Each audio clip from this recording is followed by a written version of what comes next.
Sphere final conference. I'm just one of the partner of this project, which is the Sphere project, and indeed the head person and the head organization is Valerio Di Tommaso, whom you've heard also briefly earlier on, and he's the president of the European Culture and Sports Organization, ECOS. So welcome, my name is Alberto Bichi. I'm Executive Director of EPSI, Co-Executive Director of EPSI. EPSI is the European Platform for Sports Innovation. Based in Brussels, we gather around this platform, I would say, the entire sports ecosystem, or aspiring to include within the EPSI environment the entire sports ecosystem. So very happy to be here. And very happy also to be partner of this Sphere project. This Sphere project actually is, so this is the final conference, which has to be organized virtually, unfortunately, and I'm sure that you all know why this has to be organized virtually. Sphere actually is a project that has tackled throughout all the working phases of the project, has tackled rehabilitation of psychiatric patients through sports. And so this is exactly what we will be talking about. And we have for you, I would say, an important number of participants and project partners. And maybe if I can ask everybody to mute their microphone, that would be fantastic. Thank you very much. So 7 partners. We are together for 2 hours in this final conference, final virtual conference. But maybe before, I would say, giving the floor to the different partners to express and explain in details what they have done, we're very honored to have Florentia van Hout, Floor for the friends. So we will call you Floor, Floor. And indeed, Floor is the new head of unit at the European Commission. DG EAC, the unit in charge of sports. So this is a little bit what she's doing at the European Commission. So she's the head of the unit in charge of sports, and actually this is the unit that ultimately, I would say, co-dictate and co-grants the different Erasmus Plus project. This is indeed an Erasmus Plus project. And before maybe giving the floor to Floor, I would like to tell you also that this webinar is recorded because we would like to use it also for evidence. And so hopefully you have no issues whatsoever on this recording, but if you do, please shout now, because if not, it will be a little bit too late. Okay, so let me just immediately give the floor to Florentia. Floor, please take the floor and continue. Thank you very much. Thank you, Alberto. That was a lot of floor in all of a sudden, but here I am, and I'm happy to be with you. I'm actually very happy with an occasion from time to time also to have the chance to speak to the people who actually make the objectives we have in sport policy in Europe happen on the ground, who are the ones who are delivering the results. And I also look forward to hearing from you on your experience and the feedback on the project, which I have absolutely no doubt about is also very informative for me to take back for our future policy actions. So happy to be here. And by way of introduction, I'm also happy to sketch the background to where this projects, how they are funded, why they're funding, and what else we can do with the results of these projects and other considerations that we have in sport. But just to start at the basics, we are Carmen, we are. Te rog. Sorry. I think somebody is, Yes, it's okay. It's so we are what one can call a soft policy. That means that we are not lawmakers. We are about bringing people together and conveying the European values in the wider society. That is in essence what we do. And we do this in the field of education, of youth, of other areas, but also in sport. And in sport, we look at 3 different areas, and these are also reflected in our current 3-year work plan. That is good governance and integrity in sport, where we very much work with the sport sector itself, the competitive sport. We also look into the socio-economic value of sport, which can be very broad. It can go from the sport industry to also the social impact of how sport can be a vehicle to reach other objectives, for instance, social inclusion or other things, inclusion of refugees, equality, or other bigger aspirational goals that the EU has. And the last one is about social participation, where we want to make sure that what we think is good and beneficial for Europeans, it is actually accessible to everyone, regardless of who you are. So that is in a nutshell what the treaty asks us to do. If you're interested, it's Article 165. And this is also very much behind the work plan we have for sport. And when it comes to this work plan, we work together very much with the member states and the grassroots level, civil society. And in this cooperation, our added value is to bring people together in events, in activities, for instance, you may have heard of the European Week of Sport. I think you're yourself also involved in this as a partner, to the annual forum, which is a meetup place for the sport professionals and the sport stakeholders. And at various other occasions, we work together in expert groups, and we supply the member states and the stakeholders with studies and expertise, so that they also have evidence-based background to build their policies upon. So that's on the one hand. Our other big tool is, you know it because you're part of it, is the program Erasmus Plus. So you have found your way to the program, and I hope it was a good and positive experience. And if it wasn't, we also like to hear, because we're always open, of course, how we can improve, and especially in these days, because the new program generation is just starting. And even if the program formally isn't adopted yet, we're very happy that yesterday we already launched the calls for this year on the program guide. This is a big thing for us. So we had the Sport Info Day where the new program was presented, and the day after the calls itself came out in the form of a program guide. But this program comes with new ambitions and new budget. So we have already 470 million foreseen for sport in the coming 7 years, which is more than 200 million more than the current. So the opportunities will increase, and there's a lot more what we can do. But on the other hand, this new program also is more firm in its horizontal objectives as to what it wants to achieve. And this is notably in 4 areas. The first is social inclusion. The second is green. The third is digitalization. And the fourth is civic participation. So the program wants to make a difference when it comes to these 4 goals, which are all connected one way or the other back to what I've explained about the treaty, about the role that we have to promote sport as a vehicle for European values and bringing Europeans together. But perhaps what will be different in the current program compared to the past ones is that we will invite, of course, projects, and these will be the horizontal or specific priorities in the actions. But we will also want to have on a more strategic level to ensure that we can meet these goals.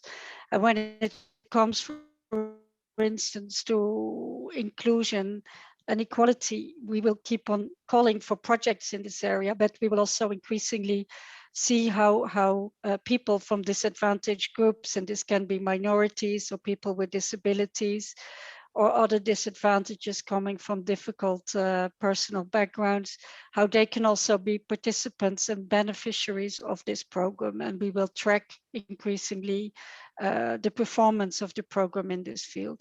And this will most likely be the same for the others, where we will work with a strategic approach, how we can make the program greener. Again, not just putting it a priority in the calls, but also in the way that the program functions, that the mobilities are supported and so on.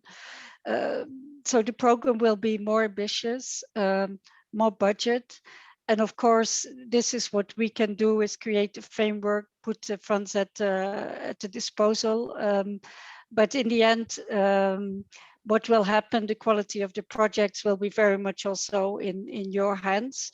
So we encourage you to think about your experiences, to also share them, to speak up about your views on the program. And also hopefully we look forward to good and interesting projects from you. But I think that today what you're organizing is to have a conference where you will reflect on this, and to also invite me here to listen to you is probably already a very good practice in that regard. So I'll stop here. Of course, if there are any questions, I'm more than happy to answer them. Flora, that is fantastic, really very, very nice. And thank you for all these very important introductory words. And indeed, we're very pleased to have learned yesterday that the new program guide has been published. So we're now analyzing in all details the 200 and plus pages that this program guide contains. Of course, for us, what we would like maybe you to take from this is that we, within this project, we are becoming to be the experts of the mental health. So the mental difficulties that people might have, and using sports really to re-socialize, to be reconnected with society. All these mental patients, and we have all these scientists here in the panel that will speak later on. Really, how sports is used to rehabilitate all these psychiatric patients. So this is really what we would like you to capture out of this final Sphere conference. Flor, again, thank you very much. I will now like to give the floor immediately to Valerio, the big boss. He's the coordinator. He's the coordinator of the project. Valerio, you have the floor. Okay, thank you, Alberto. Thank you, Alberto. Thanks also to Florencia, because it was we are very honored that you are here today, and also your speech about the new sport program was very important for us, because we are now just working on this new sport program, because as Alberto said, we want to work in the sector of sport and mental health, because sport is very important for psychiatric rehabilitation. And I give you a very short, brief overview of the project Sphere, and I leave the floor to a lot of scientific partners that are in this panel today. So Sphere was funded by European Plus program, Erasmus Plus program, Erasmus Plus Sport, and was started in 2019 and will end at the end of the month of March, and the end of March, because we asked for an extension due to the COVID, because the project had to finish in December 2020. The partnership is composed by Finnish Sport Federation of Tampere region, Cardiff Metropolitan University from UK, Reika Sport Association for Sport and with Disabilities from Croatia, Technical University of Munich from Germany, European Platform for Sport Innovation from Belgium, and Everton in the Community from UK. As we said, we are several actions during the project, sport for mental health, cooperation among partners, because we tried to have a very deep collaboration between sport partner, mental health, and educational sectors. We had, of course, has a lot of projects of this year. We have the problem because we hadn't the possibility to make 3 transnational project meetings previewed in the project. And as you could understand, without transnational project meeting was very hard, the exchange of information, exchange of experience. But we had a lot of webinar and conferences online among partners. The project produced 5 main intellectual output that was we produced the digital map of good practice at European level of use of sport in psychiatric rehabilitation. We had the guidelines for training. We had 5 pilot action, and we created a specific sports scientific protocol, and we had also a short documentary of the project that we will show a trailer just today. The 5 pilot project was realized in 4 different countries, from in the UK by Everton in the community, in Finland from Tampere Sports Federation, in Croatia by Rijeka Sport Association, and 2 pilot project was realized in Italy.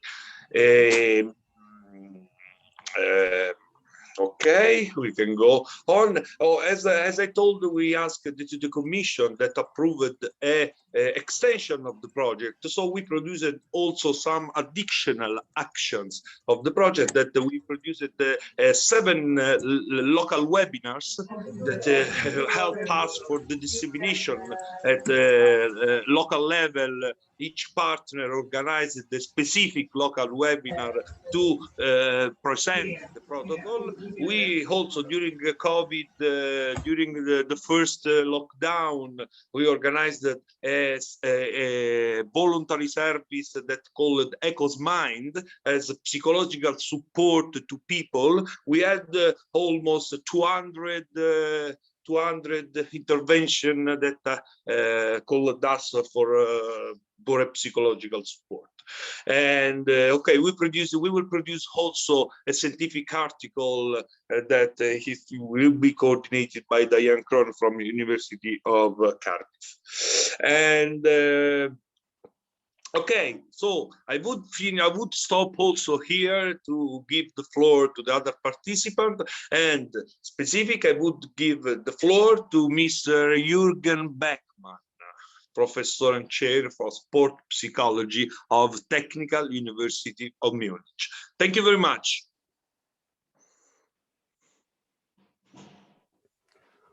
Please, Jürgen, you can go directly. Yeah, thank you very much, Valerio. It's a great pleasure for me to give a presentation today. Can I have the presentation on the screen? You see, you have. Okay, let's go on. I don't see the presentation myself. Okay, now you see? No. Oh, Jürgen, it's strange because we can all see the slides. I don't see them. That's really a problem for me because I would need to see them to some degree. Jürgen, I think that you have to choose in the Zoom option to show the shared screen. Well, let's see. I can't share the screen, it says. No, you don't have to share the screen. You need to change the let me see Zoom if I can do something here. Well, visualization. Okay. You have to visualize in this. Okay. Here it should now I can see that on the top. Oh no, here we are. Okay. Okay. So this is the first slide. I'm going to give a brief overview of how we arrived at an idea of what best practice in this area could be. And we went through several phases, as you can see here.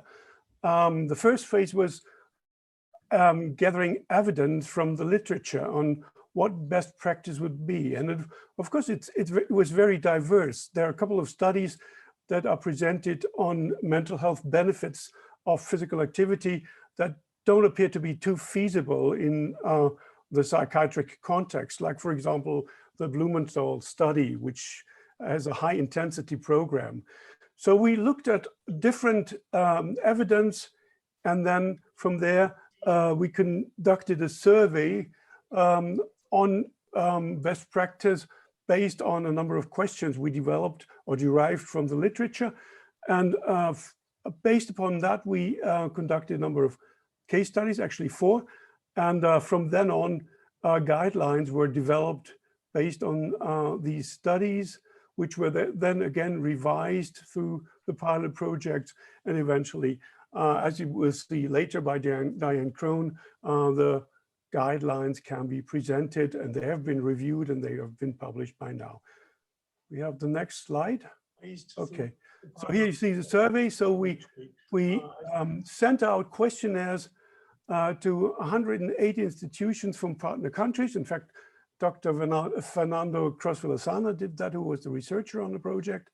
And 22 institutions were selected as ideal for our case studies.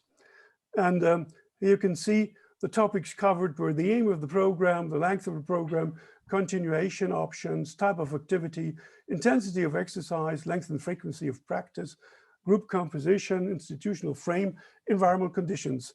And you can imagine that this was really very, very diverse. So in the different countries with different institutions, all the given environmental conditions were very, very different. Also, the patients and the type of problems, psychological problems the patients had.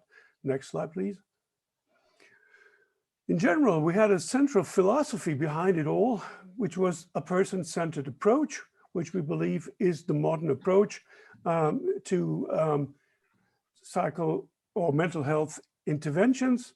And the participants should play a very active, in fact, a proactive role in their own recovery. They need to gain control over their lives and become an active participant in the process of the programs that are addressed. And we can see from the literature and also from the partners' reports that physical activity can in fact serve as a conduit for people with mental health problems to enrich their personal experience, to develop new perceptions of the self, of themselves, of their physical and mental self. And one of the major goals was in fact to provide purposeful and especially enjoyable experiences. And as a core element for myself, it's always to elaborate new meanings in the personal life of these individuals. Next slide, please. And here you can see the 16 questions that were derived from the literature, from the evidence that was there, that were then given to the partners we selected. And the partners indicated which of these 16 questions, 16 points were actually fulfilled by their own programs.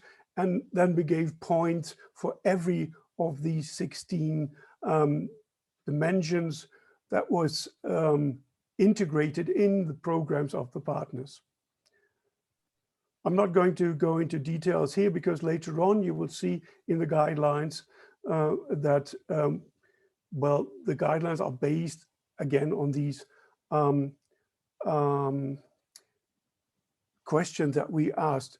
And from then on, based on the answers we got, we selected the some ideal organizations, and then addressed a couple of pilot interventions in different or with different members of the project, specifically with the Everton in the Community, with the Italian Horses and Butterflies program, with the Good Mind Sports in Finland, and with athletic therapy in Croatia. These 4 pilot interventions vary in terms of the kind of sports they implement, as well as age and gender of participants and their specific mental health problems. So very interesting to see that Everton, of course, as you may guess, addressed football in their program.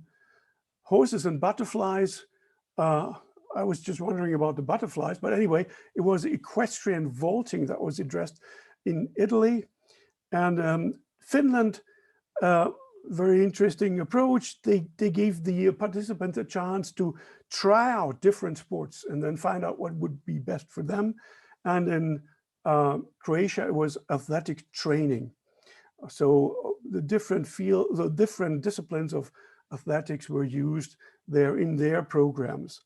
And based on the experience we saw and how these different conditions were related to the 16 questions we had, we see that, of course, the whole concept needs to be modular. It needs to be adapted to the given specific conditions. So in fact, we don't expect each of the programs for best practice to include all of the points we mentioned, or we found out to be very good practice. But of course, everything needs to be modular in nature to be adapted to the specific site. And this is what I would like to, wanted to say about this, about what we did. And then this was taken to the development of the 19 guidelines that were fine-tuned based on the pilot studies. And I think they will be presented by Diane Krohn right now. Thank you very much.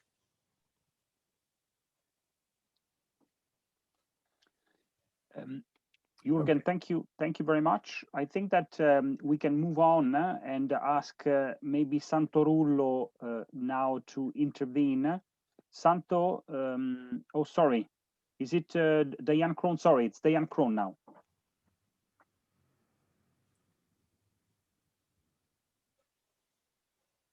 Alberto, it's Santos and then it's me. Oh, yes, Oh, yes, it's me. Okay, can you hear me?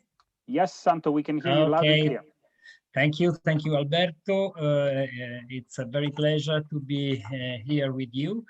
And my task is to define better what is mental health and what are mental health problems.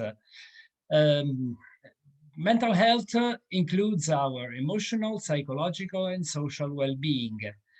It affects how we think, feel, and act. It also helps determine how we handle stress, relate to others, and make choices. Many factors contribute to mental health problems that are biological, such as genes or brain, the chemistry of brain, life experiences such as trauma, abuse, but all the life experiences like pandemia now, and it's a great problem that can stress very much the life experience and family history of mental health problems. There are 2 main approaches in defining what are psychiatric conditions. A categorical one and a functional one. The first is relatively simple and based on the listing of signs and symptoms of illness, such as defining in DSM-5, the Statistical and Manual of Mental Disorders. The other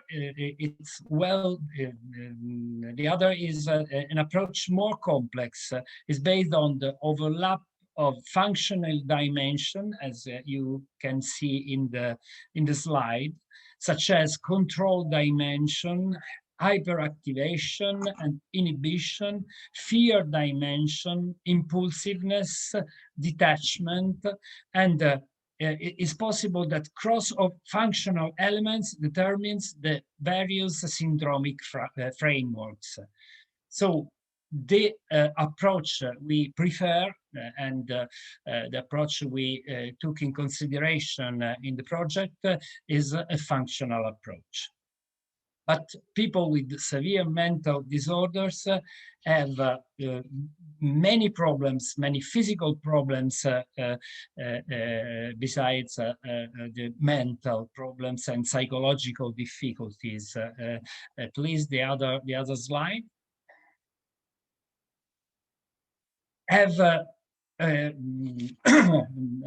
no, so in the project we tried to define what kind of exercise for which psychiatric disorder, in which phase of the treatment, and with which with what result. Because there is a great literature, as Professor Beckman said, but very lack of culture of sport in the mental health programs.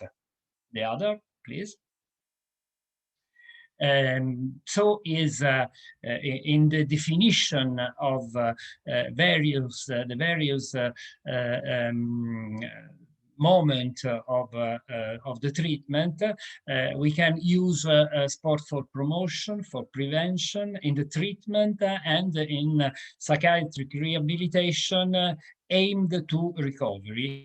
And so it is necessary, and the project aimed to this task, to establish protocols that can be adapted to different types of users and differentiated according to the specific stages of the disorders and its management.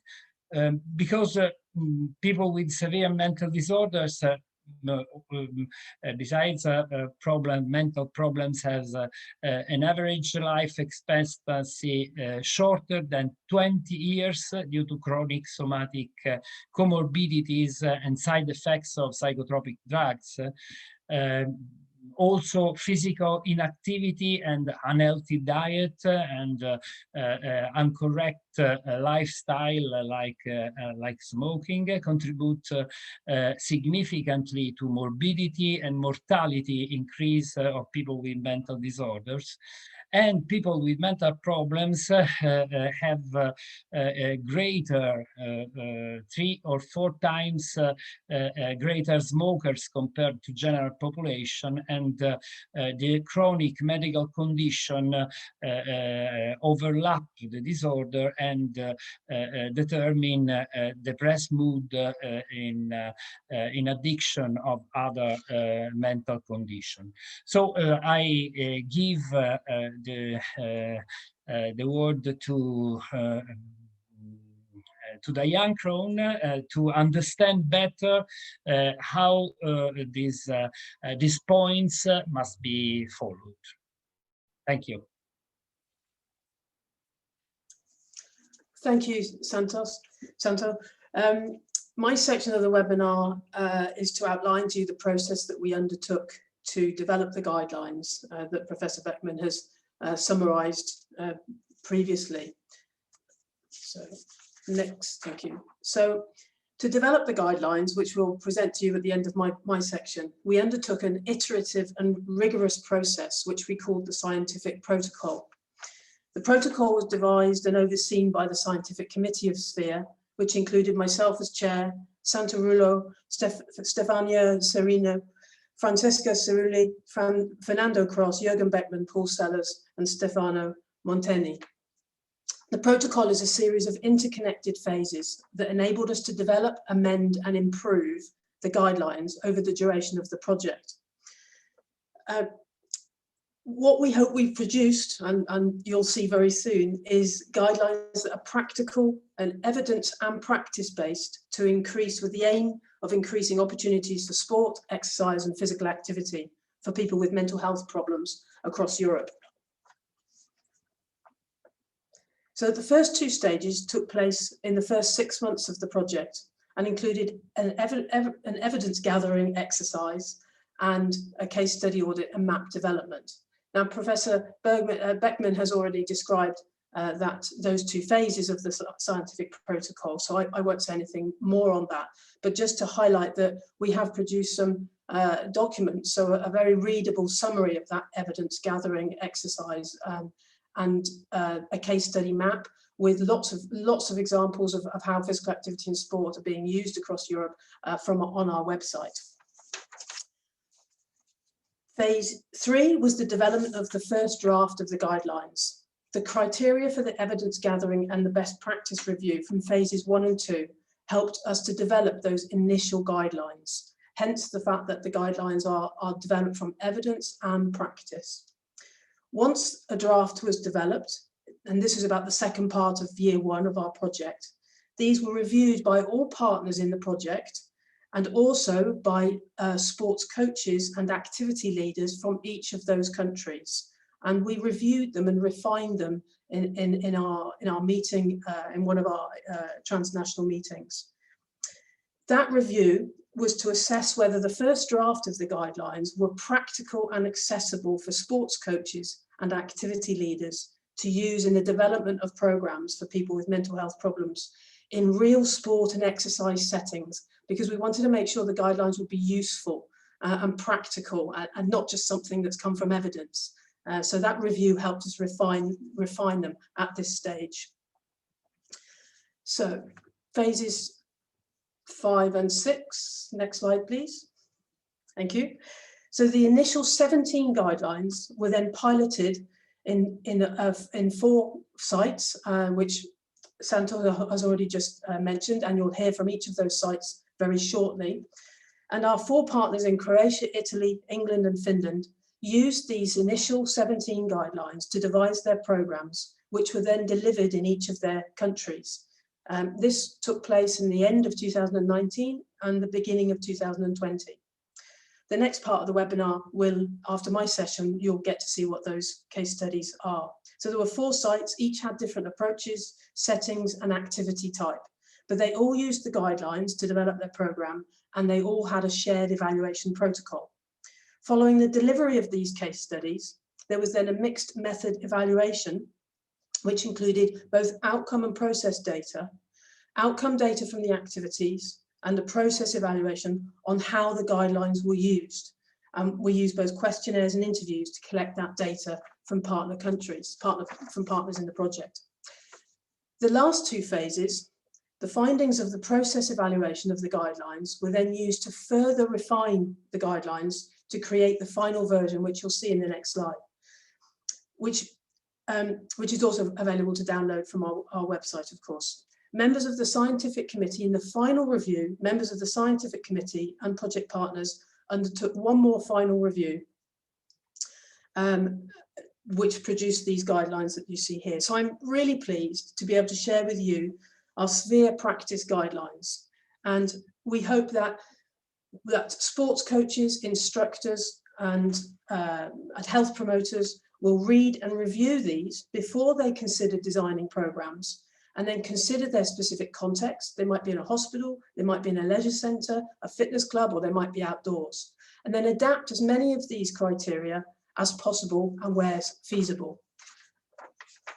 Next slide, please.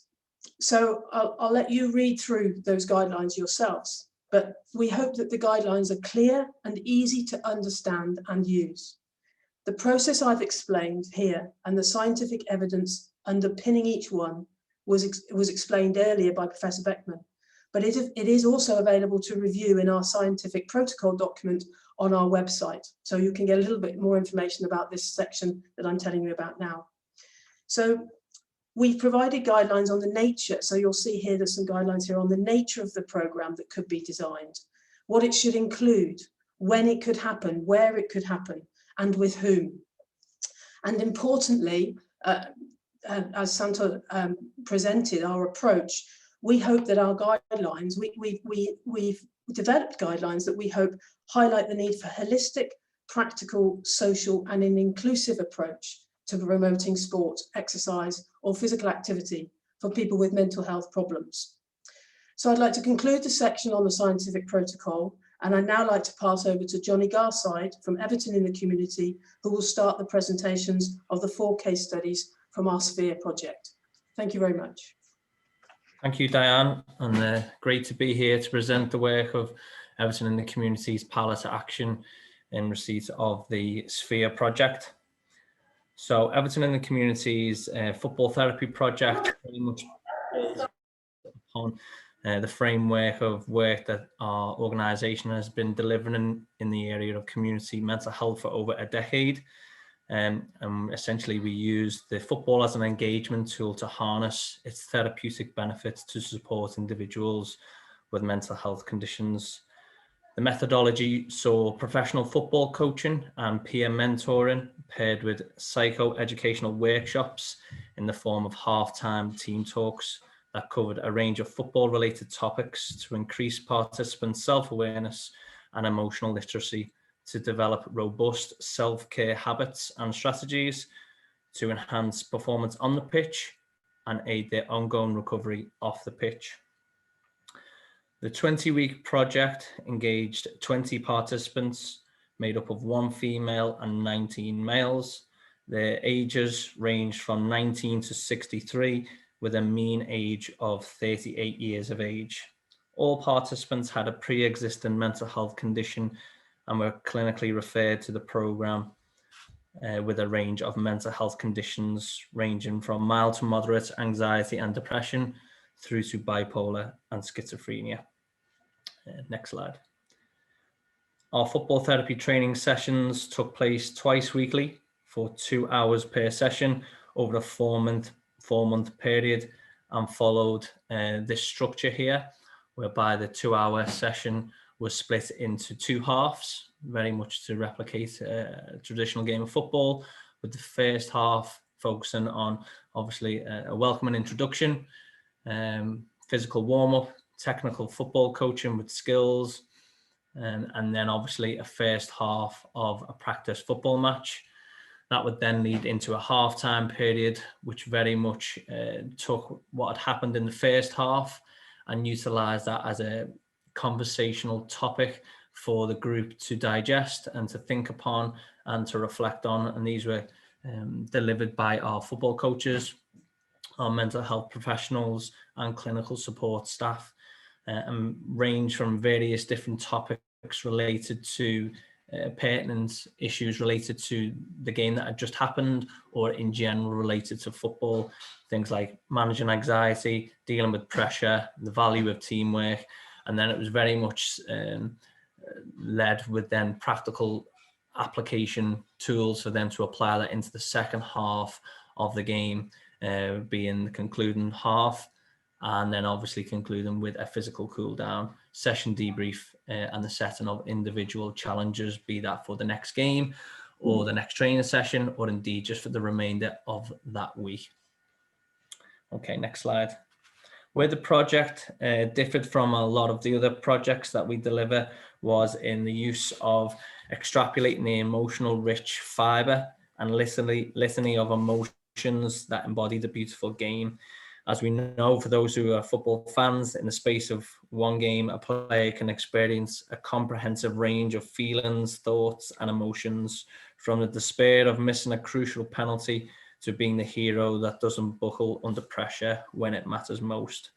With this dichotomy of emotions that that one can experience from moment to moment in a game of football, our program was there to utilize these as a tool, as a platform, as a mechanism by which we could improve individuals' emotional literacy, to understand how to deal with those emotions on the pitch to best serve them and benefit them off the pitch. The project attempted to capitalize on this phenomenon by using football as a metaphor for life, as well as for good mental health. This took the form of informal, non-clinical psycho-educational workshops or half-time team talks during each session. In football circles, it is often said that let the game be the teacher. Well, that's exactly what we aim to do. However, lessons focused on the psychological aspects and demands of the game, be that on the difference between a growth and a fixed mindset, how individuals and teams can demonstrate resilience, how to handle pressure, techniques for becoming more self-aware, and the relationship between thoughts, feelings, and behavior. To evaluate the impact of the pilot project, a number of quantitative and qualitative evaluation tools were used at key points of the program. These tools aim to capture and monitor the holistic related changes that participants experienced in both physical, mental, and social health and well-being. These quantitative tools were paired with qualitative tools where we had a range of different metrics that were done across key points throughout the pilot project, with semi-structured interviews, reflection diaries, one-to-one mentoring, and personalized development plans. The 20-week pilot had a 100% completion rate with an average attendance of 14 at each session. A total of 54 hours of professional football coaching and mentoring were delivered.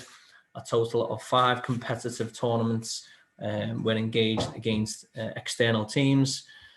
The impact of this project on participants' health and well-being, with our feelings of positive mental well-being increased by 20%, and 98% of participants stated that their confidence and self-esteem had improved over the course of the 20-week pilot.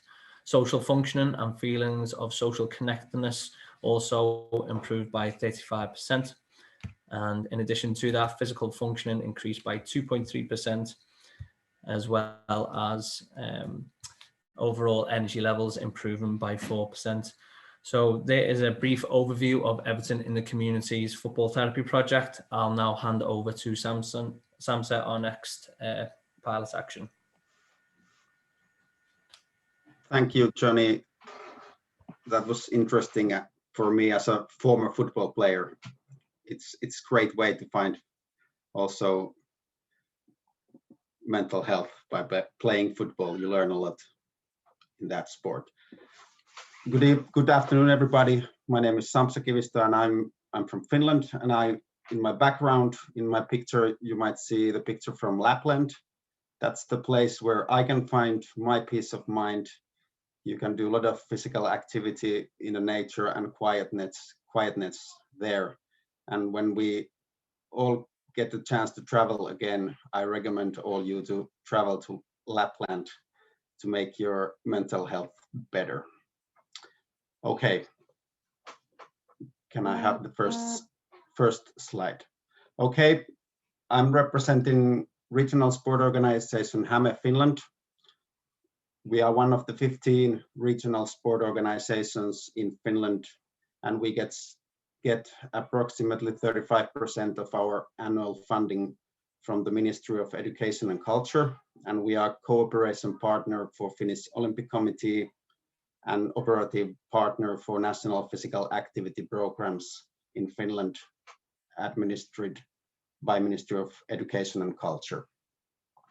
And our pilot in this project was called Good Mind Sports, diverse health sports for local clubhouse members. And our pilot duration was the whole year, and actually we are still continuing it even the project is over. The next slide. The Good Mind Sports pilot used the diverse sports as a therapeutic and social tool to support individuals with mental health condition. And as I said, we implemented it in cooperation with local Näsinkulma Clubhouse, which is operated by Sopimusvuori, which is non-profit association who works to improve the living quality, social status, and treatment possibilities of people who have faced challenges in their mental health.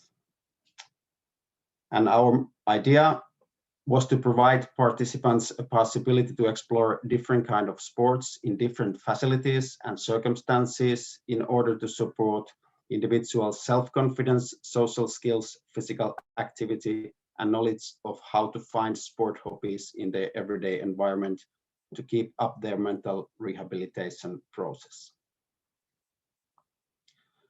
And we had approximately 20 participants. Adults, age range was quite big, from 25 to 55 years, and both males and females, a little bit more males, but quite 50-50. And with range of different psychiatric disorders and long-term unemployment periods. And participants were appointed by the Näsinkulma Clubhouse in Tampere and by Ylöjärvi Municipality Mental Health and Social Services. Ylöjärvi is a bit smaller municipality close to Tampere, which was nice that they also joined to our pilot. And the attendance for weekly sports sessions was volunteer for the participants, and weekly attendance varied from 6 to 20 participants, and the average participation rate during this pilot was approximately 60% out of 20 individuals.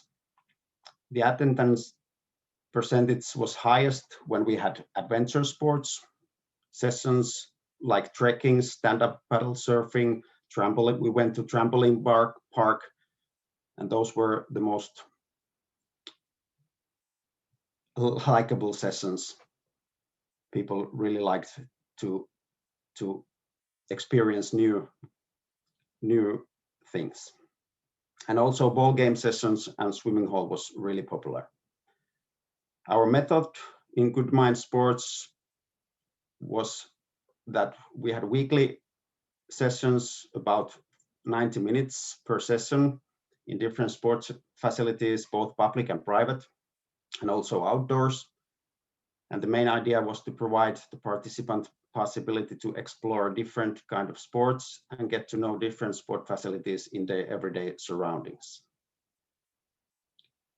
And because of the coronavirus, we were quite lucky. We only had 2 months break in last spring, April, May, but otherwise we could execute our 1-year pilot quite well. Of course, we had more outdoor sports than we first planned. And our team in our pilot was physical education instructor from our organization and 2 mental health tutors from Näsinkulma Clubhouse, and then spare project researcher also from our organization. And to evaluate the impact of our pilot, we had several measure tools 2 times during the pilot, at the beginning and the end of the pilot. We had short form health survey, an IPAC questionnaire, and also volunteer open interviews for participants and mental health tutors. And we also gave the participants a chance to have volunteer physical testing, different kind of testing. Not too many participants wanted to have these, but like approximately 5 participants were interested to have also real physical testing during the pilot.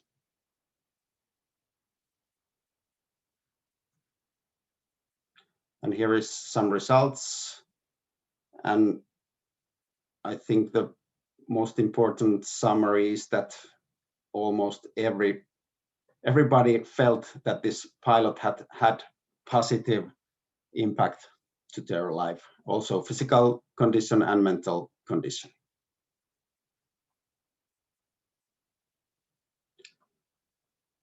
And for me, the most important was the interviews we executed for the participants. And according to the feedback, and interviews carried out for pilot participants and the local pilot support team was successful in many ways. Most of the participants enjoyed their weekly sports sessions, and the participation also motivated them to increase their physical activity in everyday life. And also the social aspect was really important. It was really important for their rehabilitation process that they had something fun and social happening weekly. I think this is really important thing. And also couple of participants found themselves a new hobby because of the pilot project. And the clubhouse mentors noticed that conversations about physical activity and healthy lifestyle increased significantly among clubhouse members because of this pilot project. And clubhouse mentors also learned how to bring up physical activity matters with the clubhouse members, and they got more information about local sport facilities and possibilities and how to benefit those in their future actions. This was also, I think, a really important result. And the most important result was that we will continue our cooperation. Like I said, even the project is over, but this pilot is still continuing, and we will have more cooperation in the future, which is great. And here is some quotations from the open interviews from the participants and mental health tutors. Good Mind Sports sessions was every time a highlight of my week. It was so much fun to explore new sports in secure and happy atmosphere. For example, that was really enjoyable to hear.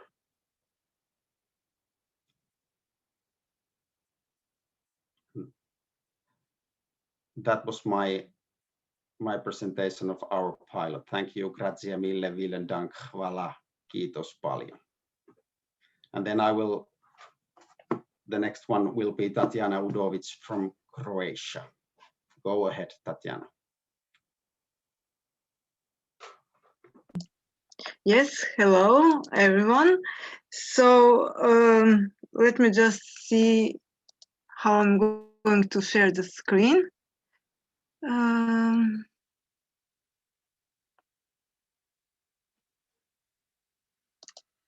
Okay.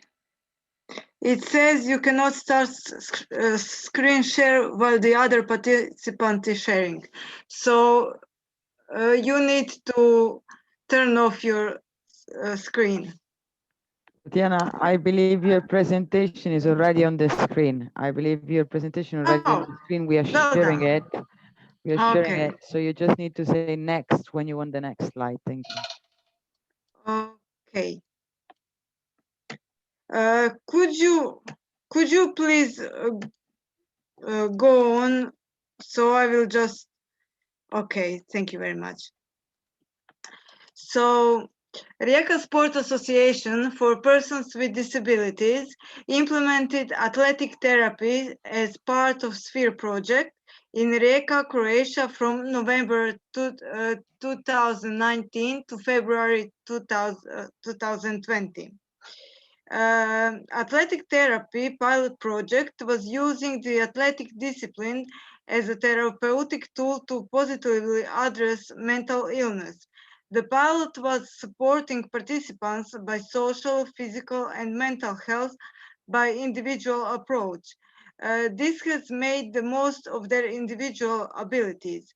This kind of sports approach has influenced the improvement of their abilities, social and sports skills, confidence, independence, as well as it has the impact of performance in rehabilitation.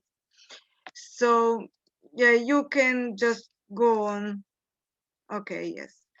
So here we can see some of our participants. So regarding participants, this project, this pilot project engaged 15 adults, so 18 plus, and young persons, 10 to 18 years old, male and female participants from wide range of different mental health issues, which means mild, moderate, severe mental retardation, autism, from across the city of Rijeka and the wider Primorsko-Goranska region. The team's activities took place twice a week.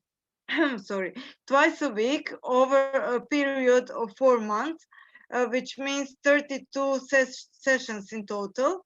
Each session durated 2 hours, in total 90 minutes, adhering the format, 1 minute welcome, introduction and familiarization, 9 minutes physical warm-up, 20 minutes technical athletic coaching of different disciplines, 30 minutes individual training of different athletic disciplines, such as running, jumping, throwing, 20 minutes second half of individual training of different athletic disciplines, which means running, jumping, throwing, improving and correcting technical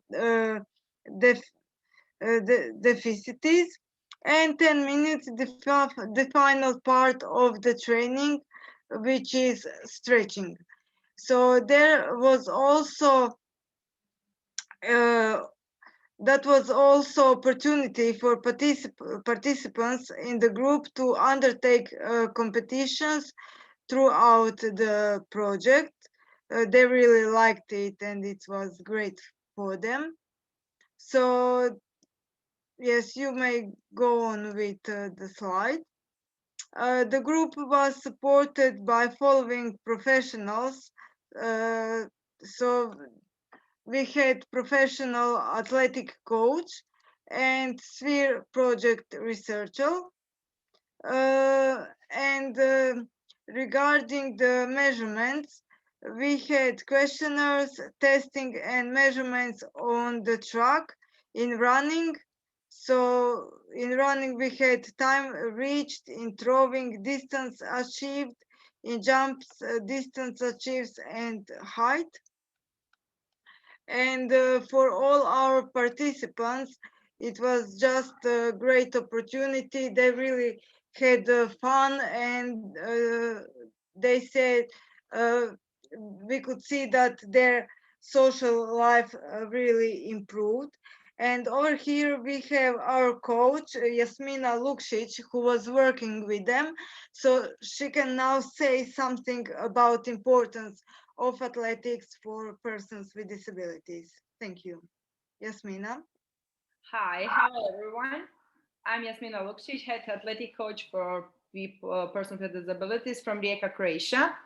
I'm going to be short and I will tell something from my view like a coach. As I once mentioned before in this project, I personally am then and now got hooked on what I think is very important, if not the most important, related to sport for people with intellectual disabilities. I mean, for a person with mental health problems. I call it DRE for short, distraction. I mean, from distraction, like distraction from negative thoughts through some given exercise and sports, where by performing an exercise that requires a focus on the performance, like anything in performance, like counting or performance itself, we can make a very good distraction from everything, and also especially from negative thoughts or similar. Then reduction, reduction from any activity, with any activity that brings our body to a higher intensity of performance, with raising the pulse in the body. It does the reduction of the primary feeling we had, of which we need a reduction. And endorphins, I can mention that especially naturally happy hormones that we produce by performing physical activity, but at a slightly higher intensity. Like I said before, not just with walking around. We need raising our pulse in our body to produce that hormones. And then that is the moment when we actually producing the happy hormones, endorphins, that direct us to some balanced positive state that we maintain during training and after. So in my opinion, in short, these are very important things, like I said, if not the most important in regarding the importance of sports for any people, persons with intellectual disabilities. So thank you.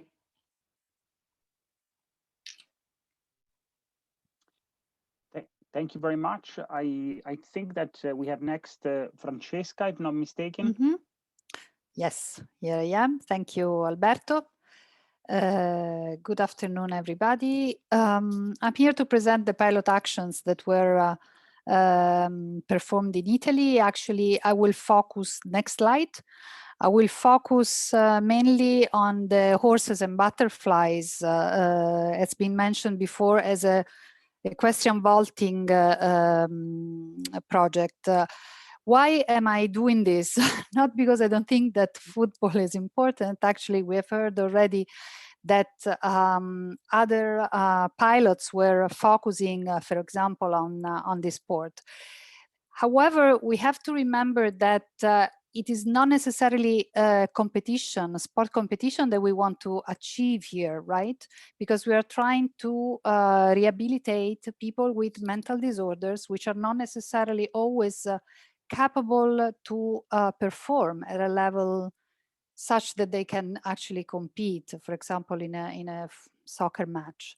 So while it is, of course, ultimately very good that we can aim towards the competition, still physical activity per se, which can be structured in the way as sport can structure it, it's still very, very important and considered excellent for this type of rehabilitation.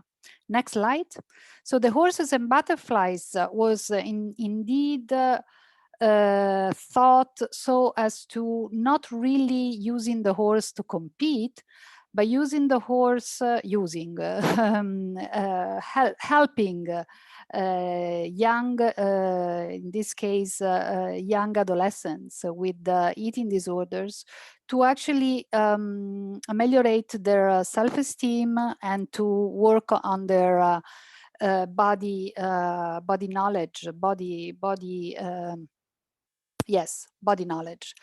First of all, I would like, however, to acknowledge all those, although I am presenting the project, there are many other persons that have been working on this project, and mainly Stefania Cerino, she's a psychiatrist, and Antonella Piccotti, who was the specialist for the vaulting, and of course, Barbara Collacchi and Marta Borgi, who are two researchers that work with me at the Istituto Superiore di Sanità. These also tell you that one important thing that when you want to work with sport and mental health, you really need to create a team made up of very complementary people.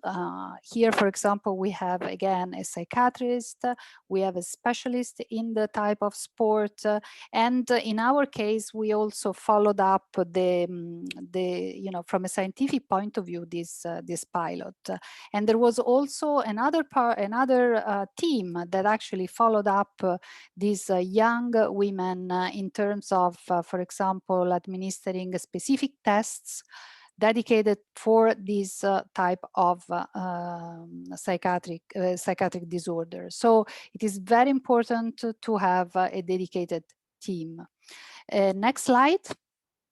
Now, this is the information about the project, and I should also underline that the Italian Equestrian Federation, in particular the FISE Umbria, sponsored the project, which was actually very important for us in order to actually be able to develop it.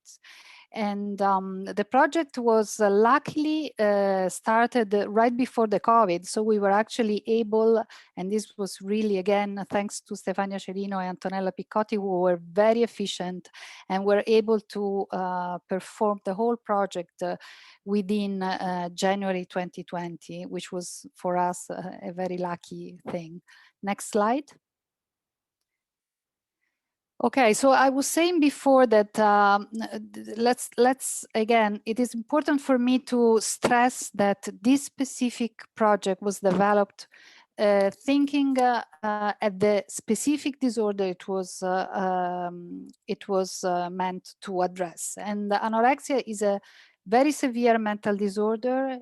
It is one of probably of the most difficult mental disorders to manage, and we don't have we don't really have any specific pharmacological treatment for this disorder. In addition, this is a disorder that that characterizes young women, not only women, I mean also men, but mostly young women, at a time, adolescents, when these women are especially vulnerable, you know, to this disorder. So it is actually very important to find complementary treatments. And equestrian vaulting in this case was evaluated as one of the best way to actually tackle this this disorder. First of all, this is a sport that is developed, as you can see here from this picture, in the open environment, so in nature, and this already is a very important value for I think for all sports. The second very important aspect of this sport is as you can see again from the picture, that there is a relationship, a direct relationship with another living being, in this case the horse, that is developed and maintained. And this is extremely important for these young women because they have a strong difficulty in accepting their own body. And by, you know, confronting themselves with the horse, which is a very strong and very beautiful also animal, and with a very big body and with a strong physical, they ultimately are able to relate this to their own body, and this can help them to accept their own body image and to eventually overcome the disorder. Next slide. So as I told you, we tried to address this this disorder in a scientific, in an experimental way. And so these young women, they were tested before and at the end of the project with a number of tests that are specific for the disease. And these were administered by, of course, people that were specialized for this. And then we also took other measurements that were more related to the body, BMI, and we analyzed the urine so as to actually follow up from a physiological point of view what was changing in these girls. Next slide. So although I'm not showing you the data today, this is really a pilot. We only, at the end, we only had 3 young women with that actually were engaged in this pilot, and 3 controls. Still, we have some preliminary, very important data. First of all of them started in a very, they were very shy.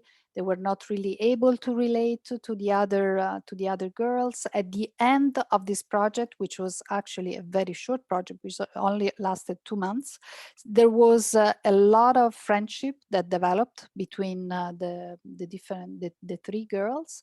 Not only that, but we know that one of them continued with this sport even after the discontinuation of the project, which is actually something that's really important for us, because we want these to be not just spot projects, but we would like to, as Samsa also mentioned before, we would like to spark something in these young persons that will eventually last even after the project has ended, and this has occurred in this case. And of course, also from both the psychological measures, we also use some questionnaires to actually try and understand how they lived this special experience. This was very well accepted. They were all very happy about the project, and we realized that this is really very feasible, and we are hoping to implement this in the future with a larger number of subjects. So all in all, this is really this shows you how physical exercise, this is of course a very specific type of physical exercise, can be really effective as a complementary therapy for a disorder which is really very difficult to treat and to tackle. And I think this is my last slide. Okay, thank you. Okay. So really, thank you very, very much for all these inspiring presentations. I hope that all the participants were able to capture and to ultimately gain some additional knowledge of this project. And of course, I also would like to maybe later on ask Flor whether she had some reactions. But now it's really the moment of the question and answers. So a lot of input was given to you, ladies and gentlemen, by the different speakers. So thank you very much, all the project partners. I guess that so this is how we will proceed. We have the chat box. The chat box, as you know, is on the right-hand side of your screen, and indeed you can fill in as many questions as you want. We have now quite some time for question and answers. We really want this to be interactive, and so you can either use the chat box or, I mean, as simple as raising your hand. There are two features.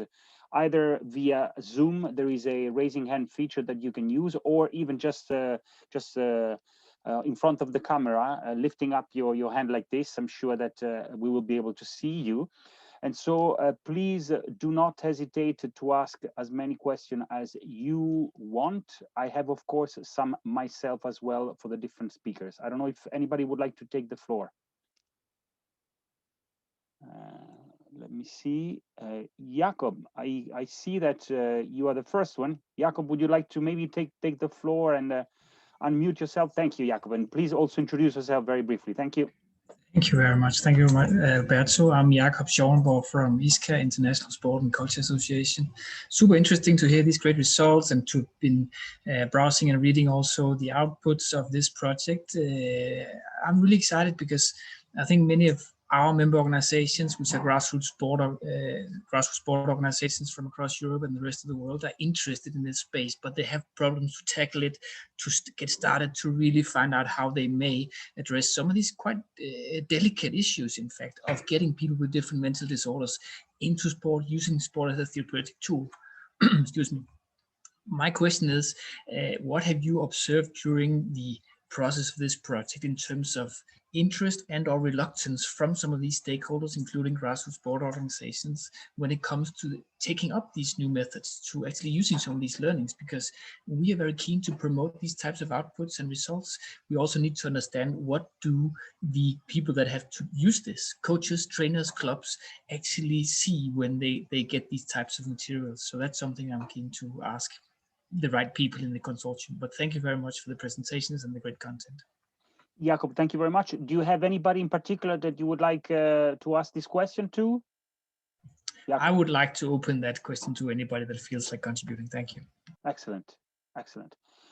So I would say that the pilot owners, maybe, I don't know, Johnny or Tatiana or Francesca or Samsa, I don't know. Well, I think from my point of view and representing everything in the community, there's already some really fantastic work going on within a grassroots setting in the UK. And there seems to be a greater acceptance as to diversifying activities for different population groups, and how that is a worthwhile exercise to ensure people feel comfortable and have, right of access, ease of access, and can remove barriers that can exist for different groups. I think there's a lot more tolerance and understanding from sports providers, health promotion practitioners, to understand that it's not just a one-size-fits-all approach.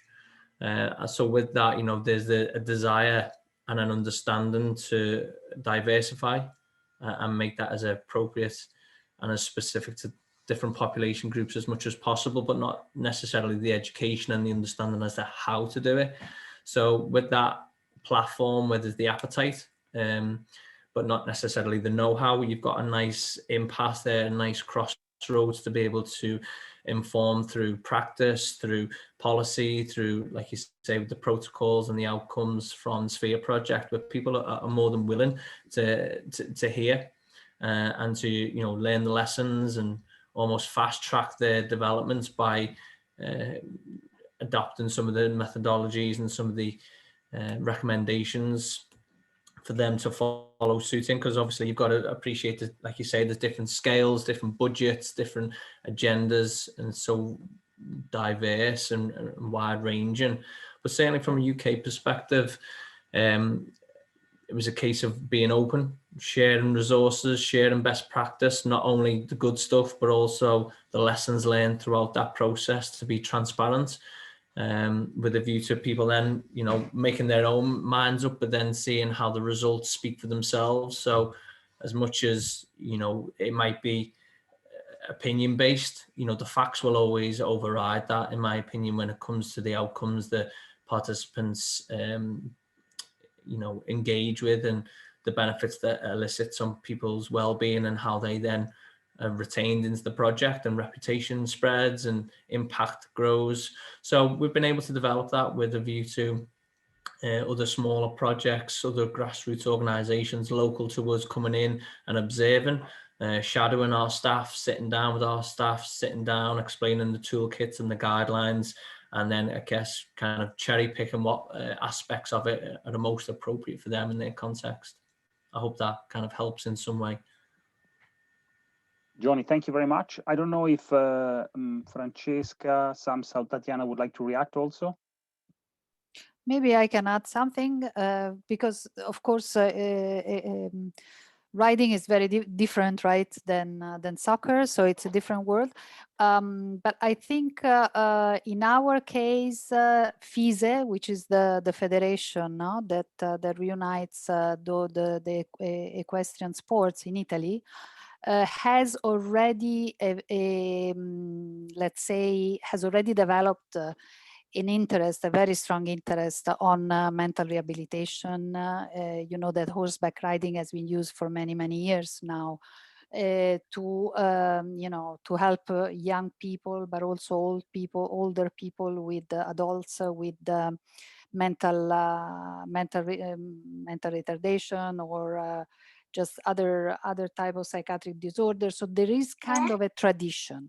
What has been changing, and Stefania Cerino and our group at the Istituto has been working a lot over the last 10 years to develop guidelines to enforce the fact that mental health practitioners are involved in this type of rehabilitation. Because what used to happen up to, you know, a few years ago is that this equestrian riding was something that was completely separate from the mental health world. And so there were people that they didn't really know how to tackle. Okay, so they might have learned just by experience, but this was not instructed in any way, in a formal way.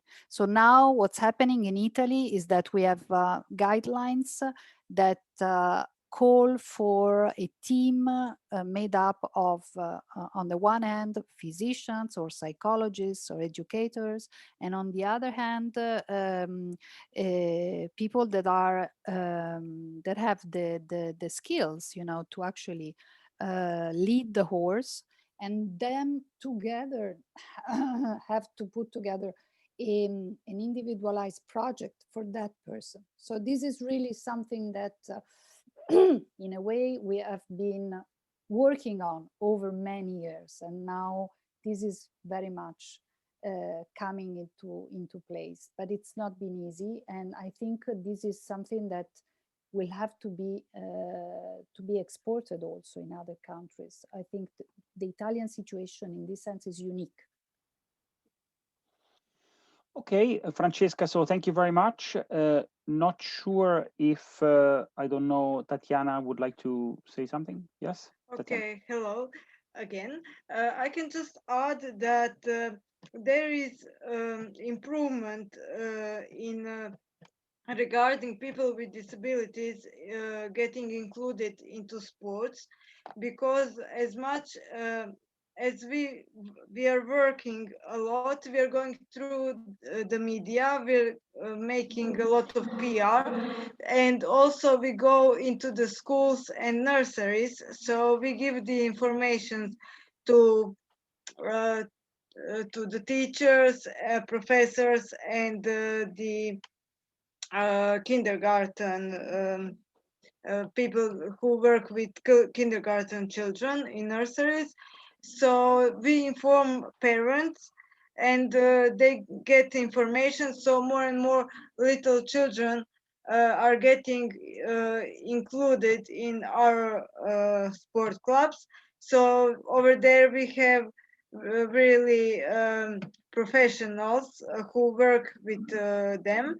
So we have kinesiologists and also nutrition people who know about nutrition, and we can just say that that is a good thing, because before they really didn't get involved into sports so much, and that was not really good for them, because their social life wasn't good, and their rehabilitation as well.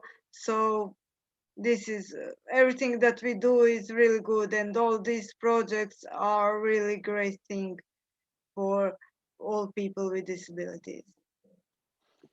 Super, thank you very much. Samsa. I have a couple of comments, or maybe even questions, not answers. But like in Finland, there has been last few years a lot of discussion about mental health and in sports, and of course mental health in general. So the time is good for these kind of projects and things.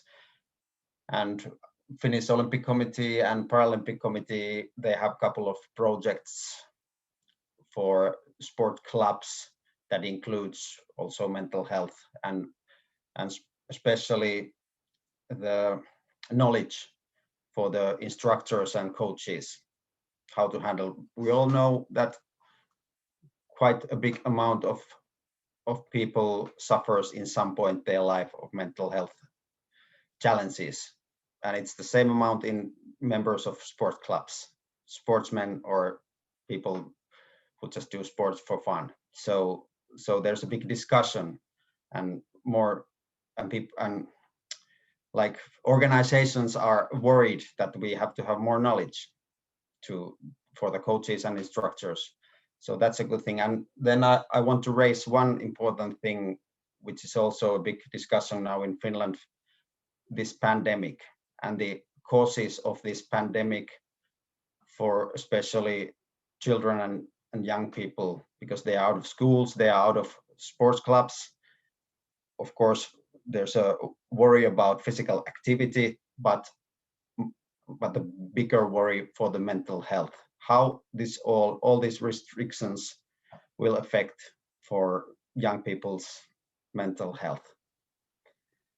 And at least in Finland, a big amount of young people are members of sports clubs, which is a really important social environment, and they don't have that, and even they are having school at home. So this is all in all really important thing in the future. And I think all the people in sports have a big responsibility after this pandemic, how we handle when the children and people comes back to their hobbies. Samsa, thank you very much. I think that on the pandemic, we had a reaction also from Diane, and maybe also so as to tell exactly how things will evolve. Afterwards, we have two additional questions, one from Maurizio and one from Paul. And so, Diane, you first, and then we'll give the floor to Maurizio and Paul. Thank you very much, Diane. Thanks, Alberto. Yes, just to it's related to what Samsa just said about COVID, and just hearing the responses, and I think it's an excellent question, Jakob. It made me think that, you know, we across the world, people are more aware of mental health as a result of COVID. And another thing that people have connected well with is being outdoors and being more active. Not in all cases, but people have been going out more. And I think it makes, you know, if anything good comes out of COVID, it does make this project, you know, is a real good opportunity where we've got the outcomes are really accessible. You know, even the summary of evidence is an easy read. It's not a complicated high-level academic document. And we're just really hoping that organisations, Jakob, such as yours, you know, can help disseminate these materials and widely, so that when we do start to move out of COVID and sports clubs start to open again and different things will happen in different countries at different times, that as Samsa identifies, that, you know, mental health is high on the agenda, and that people and sports clubs, you know, have got more information about how to do that. They might not know everything that they need to know, but they've at least got a bit more information about that. Diane, thank you very much. Maurizio, can I give you the floor to ask your question? Yes, hi everybody. Nice to meet you. Yeah, it's more than a curiosity than a question to Johnny Garside in terms of the Everton in the community pilot, football pilot, about why is 19 male and just one female into the group? It's just for because that was it, or there is a specific idea in order to have in these numbers of people between male and female? Yeah, it's a good question, and thanks for asking. There is no rationale behind it. There's no specific reason. It just the way that it happened by way of promotion and recruitment. And it was identified as part of the research and the outcomes of it, that was an area that we would look to improve upon for future developments of the project.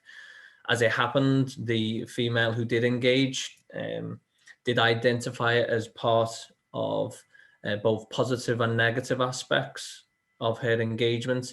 Negative in the sense that obviously she felt at sometimes a little bit isolated as the only female, but also from a positive point of view, how she'd been engaged in female football projects in the past, but she was quite a high-level elite player and felt that the standard sometimes was a little bit beneath her and it didn't challenge her as much. So therefore, being with a slightly higher ability in the project that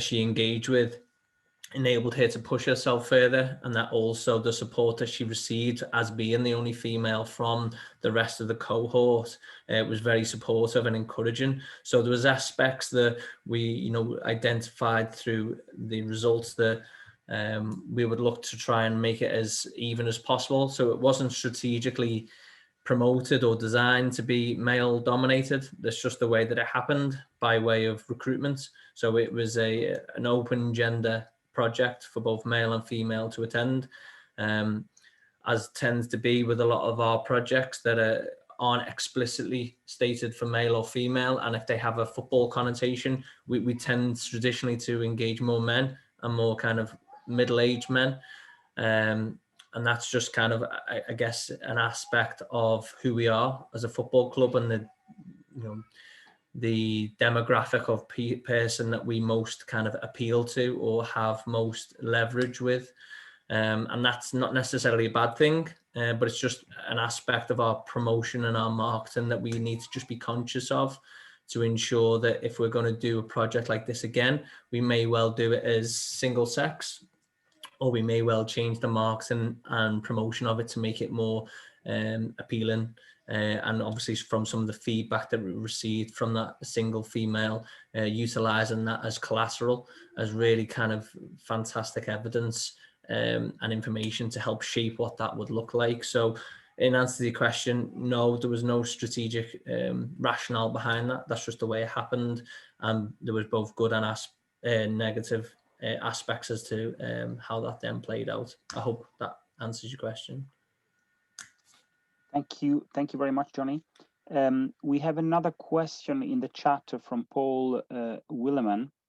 He's asking to Jürgen, actually Jürgen, if you can respond to this question. He's saying providing support to person with mental health issues or psychological problem requires specific competences, not only knowledge, but also capabilities and experience.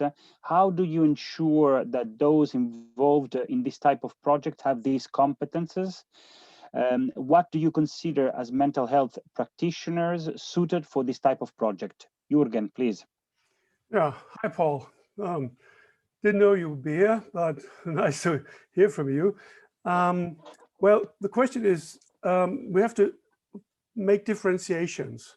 So some are addressed also elite athletes who would need help in regarding mental issues. But the project is about some just regular psychiatric patients who receive treatment through a complementary physical activity intervention. And one of the guidelines, I think it's the first, in fact, says that it's essential that you actually all the time keep the contact to the mental health professionals. So it's not about just a single person being involved in the interventions, but it's a team. But you're right. Of course, these people would need specific qualifications. And over the years, with experience in this field in many areas, I saw that sometimes mental health professionals, like psychiatrists, psychotherapists, do not understand the specific needs that are involved in sport programs. So they need to have an idea of what this is about and what this can actually deal with. And on the other hand, as from the education, the training of students in sports science at the university, I see that they sometimes see the mental health patients similar to people who want to practice a sport at a high level. And also they need some ideas that probably it's a bit difficult. So they don't have to be technically perfect when they are executing a certain sport. But one of the basic principles, and that has been addressed and is part of the guidelines, is that what they need to see improvement, which is important for the selves of the people. It's important for the physical self and the psychological self. They need to enjoy the activities, and they need to perceive that they can have control over things. And I had that in one of the projects I conducted myself, which was actually scuba diving with people with mental handicaps. And they said at the beginning of the intervention, it was just life was consisting of rehabilitation measures and, in fact, waiting for death. But now I can see I can have new goals. And this is also what the program wants to provide. So definitely you're right. We need people who have experience so that they know how to deal with the people. So it's about leadership, what they also need, in fact, to how to deal with it, the people in the sport area or in the physical activity area. But then most important is that they can establish rapport with the people and help them to find their way and enjoy what they're doing. And of course, we need some kind of training for this. But as I said in the beginning, it's not a single person who is doing this, but it's usually a team with different capacities, with different qualifications. And I think that's very important. Jürgen, thank you very much. Thank you very much. Now, maybe, I don't know if we heard already about the general figures. I would say, Alberto, sorry, I would say just one thing to add to the Jürgen, what Jürgen said, because it is a very the topic that we are now addressing, the 2 keywords that we are working now, because we are, as ECOS, we would go on with other projects. We are going to start with another project for sport and mental health. And the 2 keywords are multidisciplinary team and training for sport trainer. We would put the sport trainer in the team for the recovery of regular psychiatric patients.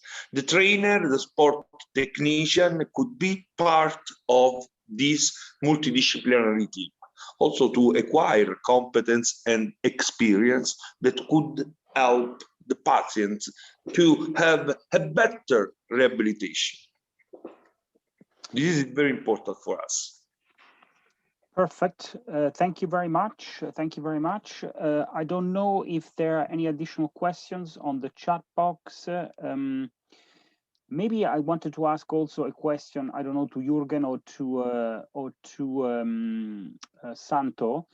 And the question is, so what kind of numbers are we talking about? So people with mental health issues. So do we have a rough figure in Europe, more or less, about how many people we're talking about? Who can answer this question? I don't know, Jürgen maybe, or Santo. Actually, not. I have no figures there. Not even a rough figure to understand, you know, what is the overall, you know, mental health problem in Europe. You don't have. Actually not, and I only know that the number is rapidly increasing right now with the pandemic. Okay. Anybody else could chip in eventually here? Anybody else would have some ideas? No. Because I heard some figures. Well, of course, I don't know. I am not an expert, so I haven't got a clue. But I heard some figures in the millions of people that have mental instabilities in Europe, and over 100 million, you know, citizen or inhabitant or whatever you want to call them. So these are the figures that I heard. Of course, sorry, I don't have any kind of backing for these figures, and so this is why I wanted to ask the experts, maybe. Alberto. Yes, Diane. If in the documentation that we have on our Sphere website, in the summary documents around the evidence around physical activity and mental health, we have a section there on the prevalence of mental health problems, and in the European countries that are in this project. But roughly speaking, and I don't know that there are any facts and figures about sort of population level changes from COVID, because I just think that probably hasn't out yet. But roughly speaking, you know, 1 in 4 people will experience a mental health problem at some point in their life. So we are talking about, you know, significant numbers in all of our population, and those figures across Europe are more or less stable. But I'd refer people to the summary evidence document where we have that information. Wow, Diane, 1 in 4 is really. Let me just add one thing. What we know is, not only in Germany but also in other European countries, that over the last couple of years it has become a major factor in the area of disease, and the most expensive to the whole economy. So it's an increasing problem that needs attention, definitely. Wow. Okay. So I think that slowly but surely, you know, it's Q2. So Alberto? Yes, please. Can I Yes. say one comment more? Of course. I just opened the recent mental health barometry from Finland 2021. So it's really new. And I just look at the graphs, and there's one that it's really good for this occasion. There's a question how well different services and treatments, or which services and treatments are good for mental health problems. And the people have found that the best is, of course, the psychotherapy, but the next two are going into nature or have physical activity into nature, and physical activity are the second and the third. 2000, that was questionnaire for 2,000 citizens. So this is quite good news that people themselves find going out of the nature and sports really good rehabilitation for mental health problems, at least in Finland. Samsa, thank you very much. Not only in Finland. Sorry, Jürgen, sorry? It's not only in Finland, and that's already a transnational project, actually EU funded, where we investigate the benefits of outdoor sports. We already had one project that was called the BOSS project, Benefits of Outdoor Sports for Society. It was just finished last year. And meanwhile, there's a Horizon 2020 project also addressing the benefits of nature, natural elements, even in cities, for mental health. Exceptional. Thank you, Jürgen. And thank you, Samsa. Very interesting. Flor, maybe sorry to put the spotlight on you again, but you know, we really would like to understand as much as possible what you thought about this overall presentation. What you thought about this topic, this mental health topic. I know also that within the Erasmus Plus program guide, you're also trying to, and this was also presented by at the Info Day, you're also trying to mix the different financing programs at the European level. And so even the last point from Jürgen, when he was saying that there are some other financing programs such as the Horizon Europe, Horizon 2020, Horizon Europe, that are financing this type of activities. I don't know. I don't know if you have any reactions that you would like to share with us, my dear Flor. Yes, no, it was most interesting, and I really found the pilot experiences very, very interesting. And if I still have the chance to ask a question on those, I will do it. And then I also have a question which indeed relates more back to what's next and how to follow up on these projects. But and this also is something that Jürgen Beckman mentioned. He said through this activity, I found back a purpose in life. And I was wondering how to grasp this, or where the interventions are most useful. Is it as a sort of a medicine, so as part of a treatment, a therapy, and once the patient is cured, they move on with their lives?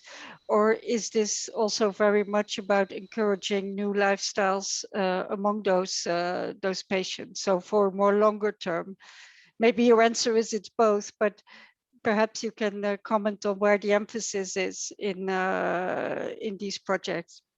And my other question is, do you within the project already have you foreseen a strategy to communicate and reach out on those results to policymakers?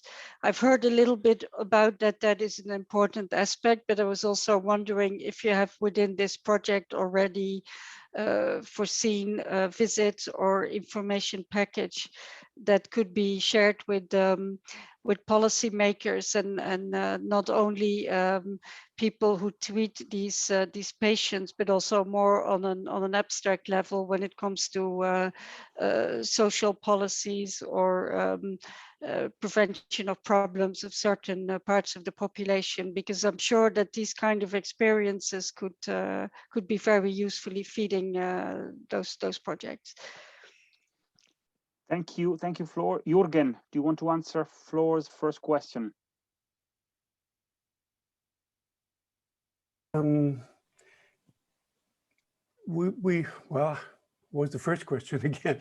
I was just thinking about the second question, and a number of the guidelines address elements that are very important, and we need to get the message through policymakers as well. For example, what I see as especially important, and that was probably related to the first question, we want an attitude change, and we want a change of lifestyle, and that should be sustainable. And we need the conditions for that. And I found in one of the projects that I conducted myself that people actually got interested in sport and physical activity more. And at the end of the project, they wanted to participate in sport in their hometowns. And they found that they couldn't do that because there was nothing there. So, or sports clubs would refuse to let them in. We had the same thing. On the other hand, we found private people who were very active in trying to establish a number of institutions to get these people active. But then especially that the German problem, they were confronted with the German bureaucracy and the German health insurance system, in fact, so people who became more active, all of a sudden the health insurance system said, oh, you're now more active. You need less money from us because you can do a better, more, work more and things like that. So we saw a lot of counterproductive reactions from policymakers all over Germany, and we certainly need to work on that. And I think the guidelines we have are very useful tools even to bring to the attention of policymakers what is required and what the system, how the system needs to change in order to achieve what we would like to achieve, a more active lifestyle, which is beneficial not only for physical health, but as we see from this project and a lot of research that we reviewed, also for mental health. And we can be proactive, in fact, which will keep costs low for the societies. Jürgen, thank you very much. I think that Diane would like to react to Floor's first question. Diane, please. Yes, thank you, Floor. That was your first question is a really good question, and it's something we often get asked.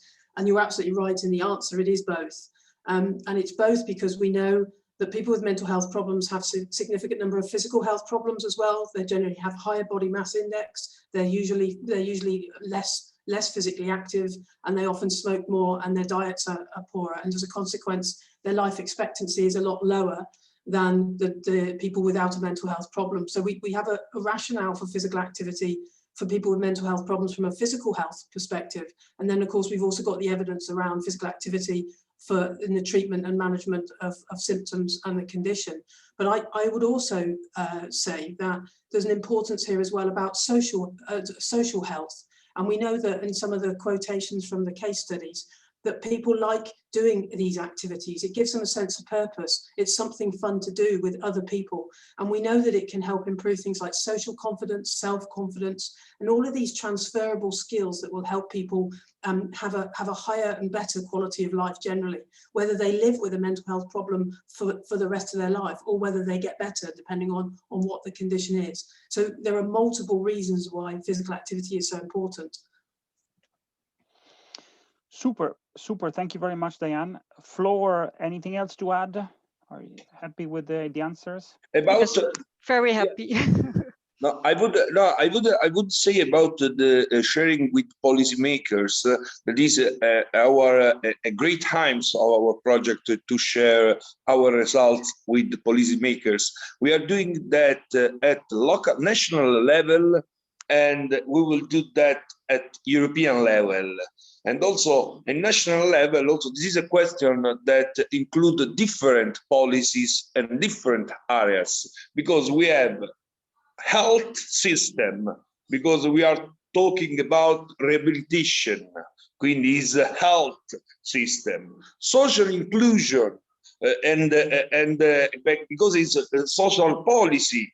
And the third dimension is a sport dimension. So there is a different policy makers, a different situation where we are going to address with this project. We are preparing also in our local webinar.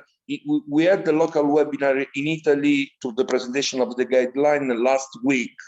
And we had the participation of the Vice Ministry of Health Ministry of Italian Health Ministry. So we are preparing also a specific paper that, Floor, if you would help us also to share with the Commission and the policymaker, we will be very, very happy for that. Super, thank you very much. Jacob is telling me that Francesca has a raised hand. Thank you, Jacob. Francesca. Just a last comment, I guess, on the pill that was mentioned by the commissioner.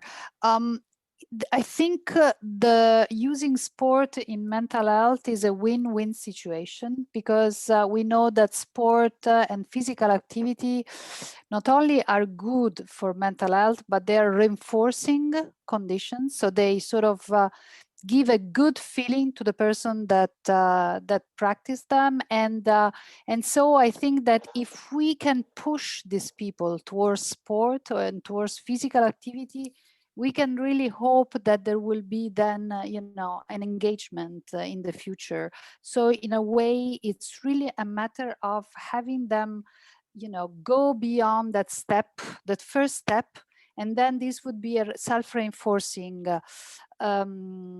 path. So in this sense, I think it's really, really important to engage as much as possible people into sport and physical activity. Francesca, thank you very much. And Flor, as Valerio mentioned in the introduction, we were very pleased that there was another Erasmus Plus project that was accepted as a continuation of this Sphere project. And this new Erasmus Plus project is called EASM, standing for European Alliance for Sports and Mental Health.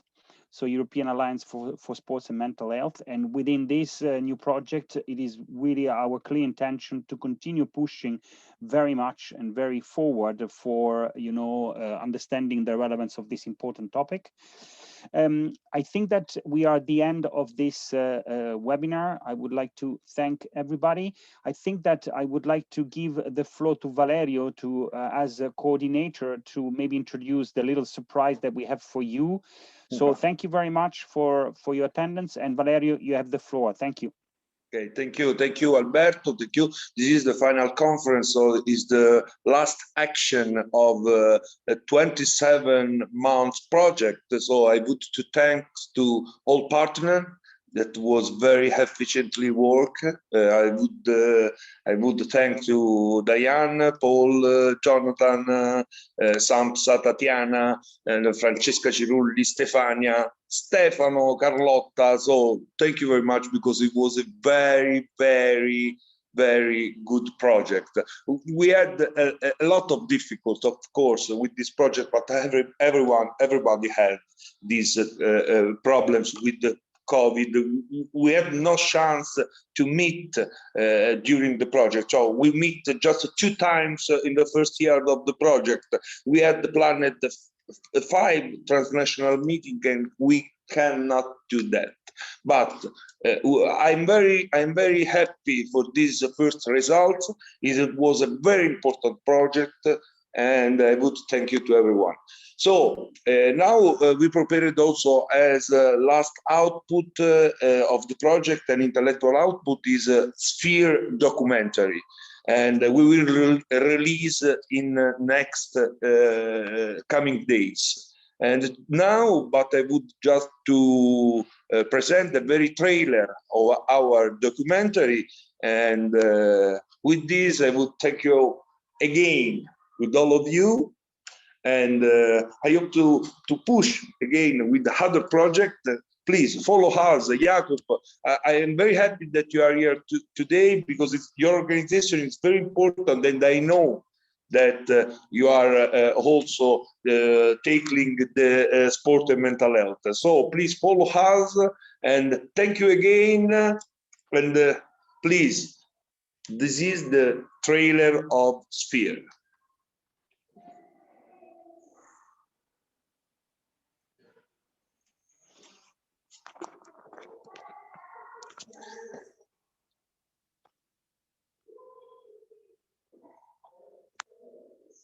Io non sento. I cannot hear. I don't know the others. No, there is no sound. Indeed, there is no sound.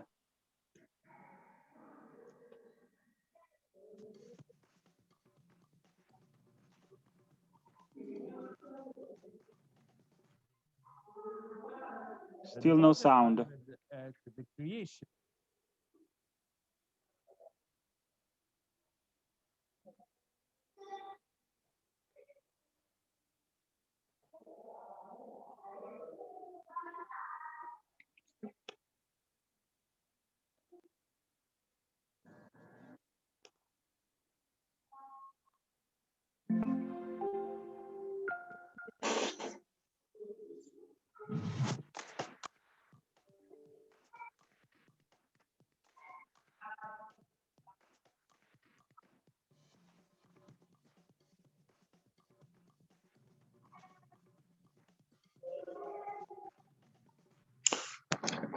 I don't know, but I cannot hear also. Creation and the definition of scientific protocol that could improve the use of sport in psychiatric rehabilitation.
Well done. I mean, I'm sure that in person, you know, at the end of the movies, everybody would be clapping and so on and so forth. Virtually, it doesn't make any sense, but it was fantastic. Well done. You asked to everyone to switch off the microphone, so that nobody could. Ok. Un abbraccio then. Oh, if I would suggest, because I didn't see very well the video, so we will put it on the EPSI website and EGOS website and the social network. If Carlotta or Stefano Orengo it has already been done. There is a Twitter scheduled in few seconds, and so you put in the chat the link. You put the link in the chat. Okay. I'm putting it on Twitter, and everyone who's following EPSI channels on Twitter will see it. It's just I'm just waiting for the end to publish it. So we are ready. If you would to put the link here, no, in the chat, you cannot put the link now. Okay. I already did it, Valerio. Sorry. There is a YouTube link there. Sorry for that. Thank you, Maurizio. It has been done. Okay. Thank you very much. Ciao, ciao. Bye, bye. Bye, bye. Thank you. Thank you.